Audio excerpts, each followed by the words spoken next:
தேவமாதாவின் வணக்க மாதம் 9ஆம் தேதி. கர்த்தர் மனித அவதாரம் எடுக்கும்போது தேவமாதா அனுசரித்த சுகிர்த புண்ணியங்களின் பேரில். 1வது, இந்த தேவ ரகசியம் நிறைவேறும் முன்னர் தேவமாதா செய்த நற்கிரிகைகள். 2வது, சம்மனசு தேவமாதாவுக்கு மங்கள வார்த்தை சொன்னபோது அவள் காண்பித்த சுகிர்த மாதிரிகை. 3வது, இந்த தேவ ரகசியம் நிறைவேறிய பின்னர் தேவதாய் அனுசரித்த புண்ணியங்கள். 1வது, சகல பாக்கியம் நிறைந்தவளும் பரமநாயகியுமான கன்னிகை தனது இளம் வயதில் தன்னை சர்வேஸ்வரனுக்கு அர்ப்பணித்து சுகிர்த புண்ணியங்களின்படி அனுசரித்து வந்தாள். சர்வேஸ்வரன் அன்னையை நாளுக்கு நாள் புண்ணிய வழியில் அதிகரிக்கிறதை கண்டு மகிழ்ச்சியுற்று தம்முடைய திருக்குமாரனுக்கு ஏற்ற தாயாவதற்கு மென்மேலும் அன்னைக்கு தேவ வரங்களை அளித்து கொண்டு வந்தார். அந்த பரமநாயகி உலக இரட்சகர் இந்த உலகில் வருங்காலம் கிட்டினதென்று அறிந்து எத்தகைய மகிழ்ச்சி அடைந்தாள் என்று எவராலும் சொல்ல முடியாது. அந்த இன்ப சாகரமான சரித்திரத்தில் சர்வ ஜீவ தயாபர சர்வேஸ்வரனுக்கு முடிவில்லாத ஸ்தோத்திரம் வருமென்றும் நீண்ட நாள் பசாசின் அடிமைத்தனத்திலிருந்த மனிதர் மீட்கப்படுவார்கள் என்றும் அறிந்து வரப்போகிற பரம ரகசியம் எப்போது நிறைவேறுமோ என்று தமது ஜெபத்திலேயும் தியானத்திலேயும் மிகுந்த ஆசையுடன் சிந்தித்து வந்தாள். நாமும் தேவமாதா தம்முடைய பரிசுத்த உதரத்தில் தரித்த தேவனை தேவ நற்கருணை வழியாக உட்கொள்ளுகிறோம்.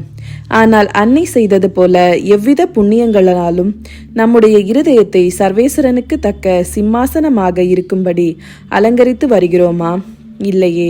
தமது ஜபத்தியானம் முதலிய நற்கிரிகைகளால் தேவமாதா நமக்கு காண்பித்த தேவ பக்தியும் சிநேகமும் நம்பிக்கையும் நம்மிடத்தில் விளங்குகிறதா? அதுவும் இல்லையே.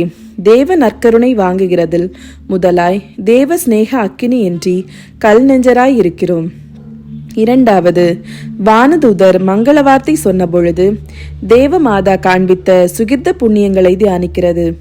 மிகுந்த கற்புடையவளாயிருந்தால் மனித உருவாய் காண்பித்த வானதூதரை பார்த்து அன்னை அஞ்சினாள். குன்றாத விசுவாசம் உள்ளவளாய் இருந்ததால் தனக்கு அறிவித்த தேவ ரகசியத்தை உறுதியாக நம்பி மகா மனத்தாழ்ச்சி உள்ளவளாய் தான் ஆண்டவருடைய அடிமை என்று சொன்னாள். குறையற்ற கீழ்ப்படிதல் உள்ளவளாய் இருந்ததால் தேவ கட்டளை என்று அறிந்தவுடன், இதோ ஆண்டவருடைய அடிமையானவள், உமது வார்த்தையின்படியே எனக்கு ஆக கடவது என்றாள். நாமும் தேவதாயின் சுகிர்த மாதிரிகையை கண்டு பாவிக்க கடவும். அப்போது விசேஷமாய் நம்முடைய தேவதாயாருக்கு பிரியம் உள்ளவர்களாய் அன்னையுடைய அடைக்கலத்தை அடைவதற்கு பாத்திரவான்களாய் இருப்போம். 3வது, அந்த பரம ரகசியம் நிறைவேறவே பரிசுத்த தாயின் அற்புத கிருபையால் கர்த்தர் அன்னையின் திரு உதரத்தில் அவதாரம் பண்ணின சமயத்தில் திரு கன்னிகையின் மனதிலிருந்த உணர்ச்சிகளை பக்தியுடன் தியானிக்க கடவோம். தன்னுடைய குமாரன் அண்டையில் தன்னை தாழ்த்தி அவரை மிகுந்த வணக்கத்துடன் ஆராதித்து அவரை தன்னுடைய தேவனாகவும் மகனாகவும் நேசித்து தன்னை அவருக்கு முழுமையாக ஒப்பு கொடுத்தாள்.